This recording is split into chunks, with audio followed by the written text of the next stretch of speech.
Falëndërimi dhe lavdërimet i takojnë Allahu xhelle xhelalu, atë falenderojmë dhe vetëm prej tij ndihmë dhe falje kërkojmë. Salavatet me pejgamberin alayhis salam, familjen e tij, shokët e tij dhe të gjithë ata që pasojnë dhe ndjekin rrugën e tij deri në ditën e gjykimit. E me pastaj të ndershëm vëllezër të pranishëm. Jemi duke bashkëjetuar në muajin më të mirë të vitit, në ditët më të mira madje të këtij muaji. Jemi duke shijuar begatit dhe dhuntit e muajit të begat Ramazan. Prandaj në kuadër të këtij muaji të begat të ndershëm vëllezër, janë zhvilluar ngjarje të ndryshme. Kemi pra data historike të cilat janë zhvilluar në këtë muaj e që kemi nevojë të përkujtohemi në këtë muaj të begat. Kemi me theks të veçantë dy data, dy ngjarje shumë të rëndësishme, të cilat po i përkujtojmë vetëm si data dhe jo tërësisht dhe hollësisht si ngjarje për shkak të kohës. Pikërisht të ndershëm vëllezër, në muajin Ramazan, në datën 17 të muajit Ramazan, është zhvilluar betejë e Bedrit, betejë e madhe e Bedrit në vitin e dytë të Hijretit. Prandaj mesazhi që nxjerret nga kjo ndodhi dhe kemi nevojë të ndershëm vëllezër, të lexojmë të ngjarje, të lexojmë për këto sepse ka mësime të shumta dhe mësimi, mesazhi që nxjerret nga kjo betejë është të ndershëm vëllezër, mbijetesa e Islamit. Pra, kjo betejë është bërë shkak e mbijetesës së Islamit. Pra, me këtë lutje është lutë pejgamberi alayhis salam para betejës. O Zot, nëse do të shkatërrohet edhe ky grup i njerëzve, atë nuk do të ketë Islam. Pra, fitoria e madhe quhet, për atë arsye dietarët islam e kanë quajtur fitoren e Bedrit fitoria e madhe, sepse ka qenë fuqizim i madh i Islamit dhe i muslimanëve. Andaj dhe kemi nevojë për pikërisht të lexojmë, të ndëgjojmë, të shfletojmë për këtë betejë. Dhe data e dytë është data e çlirimit të Mekës, pra data 20 Ramazan e vitit 8 Hijri, kur e ka çliruar pejgamberi alayhis salam Mekën, ka hyrë pra në Mekë paqësor. Meka është çliruar të ndershëm vëllezër pa zhvilluar ndonjë betejë, por mesazhi që nxirret nga ndodhia e çlirimit të Mekës është se, siç e dini, pejgamberi alayhis salam është nxjerr dhunshëm nga Meka, nga vendlindja e tij. Dhe kur ka dalë prej Mekës e ka bënë lutje, o Zot, unë po dal prej vendit më të mirë tonin, vendosëm në një vend që është i dashur te ti. Pra, është kthy në vendlindjen e tij, është kthy në Mekë, është kthy te ata njerëz që e kanë torturuar me vite, e kanë persekutuar atë dhe shokët e tij. Mirë po pejgamberi alayhis salam nuk e ka përdorur një jetën strategji, sikur që e përdorën armisht për me nxjerr nga vendlindja. I fali dhe i amnistoi. Jeni tha të gjithë të lirë. Të ndershëm vëllezër, ky është mesazhi esencial që nxjerret nga çlirimi i Mekës, që neve na duhet në përditshmërinë tonë. Pra, mos jenë këto vetëm si data historike, si ngjarje që i përkujtojmë, por të nxjerrim mësime se nga betejë e Bedrit nxjerrim mësimin se secili prej neve i cili ndërton vlera, ato vlera pra e fuqizojnë Islamin. Secili prej neve që e amniston dikon, e fal dikon, i bie se i jep gjallëri vetvetes dhe të tjerëve. Pra këto punë, këto mesazhe nxjerren nga këto dy ngjarje. Pastaj të ndershëm vëllezër, jemi pranë netëve më të mira të muajit të begat Ramazan. Madje netëve më të mira të vitit, po na afrohet 10 i fundit e Ramazanit. Siç edhe dini që është 10 i ardh, janë netët më të mira të vitit dhe netët më të mira të këtij muaji. Prandaj dhe duke qenë se janë të tilla, vetë pejgamberi alayhis salam ka qenë vazhdimisht i angazhuar ekskluzivisht muajin e Ramazanit. Mirë po kur hynin 10 që i fundit i Ramazanit, edhe më e shtonte intensitetin e angazhimit. Kështu njofton Aisha, Allah qoftë e kënaqur me te, thot pejgamberi alayhis salam ishte vazhdimisht i angazhuar, por në 10 e fundit angazhohej sikur asnjëherë më parë. E ndër angazhimin që e bënte, vazhdon Aisha duke rrëfyer, Allah qoftë e kënaqur me te, thot se kur hynte 10 i fundit i Ramazanit, e shtrëngonte belin e tij. Pra përgatitte vetin e tij, që tani duhet një angazhim më i madh. E ngjallte natën e tij me adhurime, dhe e zgjënte familjen e tij që bashkarisht të luteshin, bashkarisht ta madhronin Allahun xhel xelalu. Andaj të ndershëm vëllezër, ky angazhim i veçantë në 10 ditën e fundit Ramazanit që e presim me ardhin inshallah dhe e lutim Allahun që ta mundson që ti mrim dhe ti mrim vlerat e 10 të Ramazanit të fundit, gjithsesi të ndershëm vëllezër që ka mësime dhe ka arsye.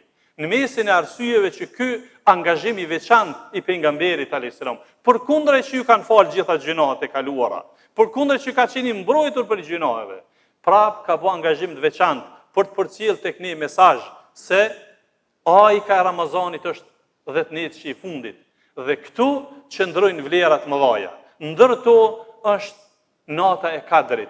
Pra, në 10 ditën e fundit Ramazanit është nata e Kadrit. Për natën e Kadrit vëllezër, Allahu ka zbrit kaptina në Kur'an, sikur që është Suratul Qadr, kaptina e Kadrit, kaptina e caktimit, kaptina e begatis, kaptina e vlerave kështu me radhë, e Allahu xhel xelaluhu parashtron pyetje dhe vetë përgjigjet. Wa ma adraka ma Lailatul Qadr. Nëse ty t'intereson me ditë për natën e Kadrit, e çka pikërisht je interesuar me ditë?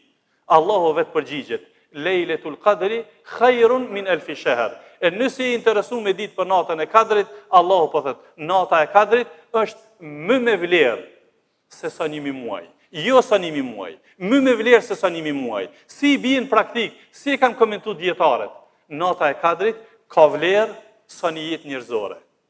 Jo me gjumë, jo me punën që e bojmë na. Sa 83 vite kur pa u nal të bëj ibadet, që është nata e Kadrit. Për atë arsye për vëllezër, që tërheq vëmendjen e secilit prej neve që 10 që i funit është që kërkohet nata e Kadrit, sepse kështu, pra na ka porosit pejgamberi alayhis salam, ka thonë kërkoni natën e Kadrit në 10 që në fundit Ramazanit. Pastaj të ndershëm vëllezër, në këtë 10 janë vlerat shumëta, në mesin e tyre është edhe zbritja e vetë Kuranit. Allahu xhel xelaluhu deklaron se në Ramazan e ka zbrit Kuranin, i ka zbrit edhe libra të tjera. Pra, në Ramazan kanë zbrit, natën e parë të Ramazanit kanë zbrit fetushkat e Ibrahimit alayhis salam. Natën e 6 të Ramazanit ka zbrit Tevrati, natën e 13 ka zbrit Zeburi, natën e 18 ka zbrit Injili, natën e 24 ka zbrit Kurani. Allahu xhel xelaluhu thot: "Shahru Ramadan alladhi unzila fihi al-Quran." Muaj Ramazanit është muaj që ka zbrit Kurani. E pastaj e specifikon se kur në Ramazan. Inna anzalnahu fi Lailatul Qadr. Allah thot ne atë Kuranin pra e kemi zbrit natën e Kadrit. Prandaj ky angazhim flet edhe për falënderim ndaj Allahut xhel xelaluhu për zbritjen e Kuranit. Gjithsesi të ndershëm vëllezër, këtu gërshëtohen edhe vlera tjera të shumta. Është zbritja e Xhibrilit, edhe e engjëjve natën e Kadrit, e melaçeve. Por neve është një ekskluzivitet. Edhe është një vlerë që duhet të njihmi me fat që jem umeti pejgamberit alayhis salam, që na vizitojnë engjëjt duke u pri meleku më i mirë i tyre, Xhibrili, çdo vit zbret natën e Kadrit. Për çka? Për të lutur për neve. Për të lutur për neve të ndershëm vëllezër. Prandaj krejt këto edhe shumë begati të tjera bajnë që ne të parapërgatitemi për 10 që në fundit, të fuqizohemi, praktikisht pra të shfrytëzojmë netët e fundit të Ramazanit, sepse në to është nata e Kadrit. E po e arritëm natën e Kadrit, e kemi arrit profitoren e madhe. Lusim Allahun xhel xelaluhu, që Allah na mundson të presmi 10 e fundit Ramazanit, ta mbrim natën e Kadrit dhe të jemi pjesë atyre shpërblimeve të shumta. E them këtë që ndëgjuat, kërkoj falje për vetvete dhe për ju, kërkoni dhe ju falje sepse Allah është falës i madh. Të ndershëm vëllezër të pranishëm, këtyre ditëve jemi edhe para disa datave që shumë e rëndësi t'i përkujtojmë. Pra jemi në muajin Mars dhe sigurisht që e keni në hatër dhe në vëmendje datën 5, 6 dhe 7 të muajit Mars, gjithsesi që këto data neve na përkujtojnë sakrificën e madhe të familjes Jashari. Këtyre o vëllezër dhe të tjerë që kanë sakrifikuar, ju kemi borxh shumë. Prandaj të paktën ti përkujtojmë, mos t'i harrojmë. Është momenti mu lut për ta, Bacën Shaban, me djemtë e tij, e me nipat e tij, e me mesat e tij, e me rejat e tij, dhe ata që kanë qenë aty, kem obligim me u lut. E është mirësi që jem Ramazan, është ditë e xumë.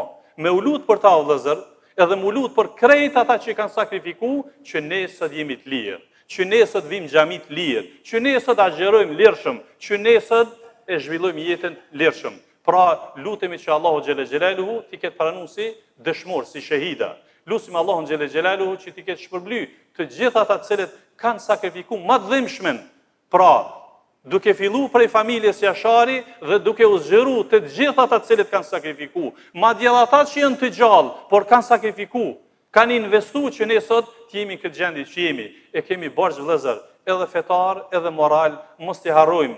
Me theks të veçantë, ata që kanë lind pas luftës, që kanë lind në luks, që i kanë gjetë gatshme këto të mira, kemi nevojë m'ja përkujtu se kjo gjendje që është sot nuk ka ardhur kështu. Ka ardhur pas një sakrifise të madhe, shekullore, por është kurorizuar me martirët të cilët pra kanë sakrifikuar jetën e tyre, që ne sot jemi në këtë gjendje që jemi, Zoti i paguft të gjithë. Lutim Allahun xhelle xhelaluhu për pranim të veprave, për vetvete, për ju, për gjithë muslimanët. Lutim Allahun xhelle xhelaluhu që Allahu xhelle xhelaluhu ta ruaj vendin ton dhe t'i ruaj muslimanët kado që janë. Lutim Allahun për paqe dhe qetësi kado që të jetë. Lutim Allahun xhelle xhelaluhu për pranimin e agjerimit, namazit, duave, gjitha veprat mira.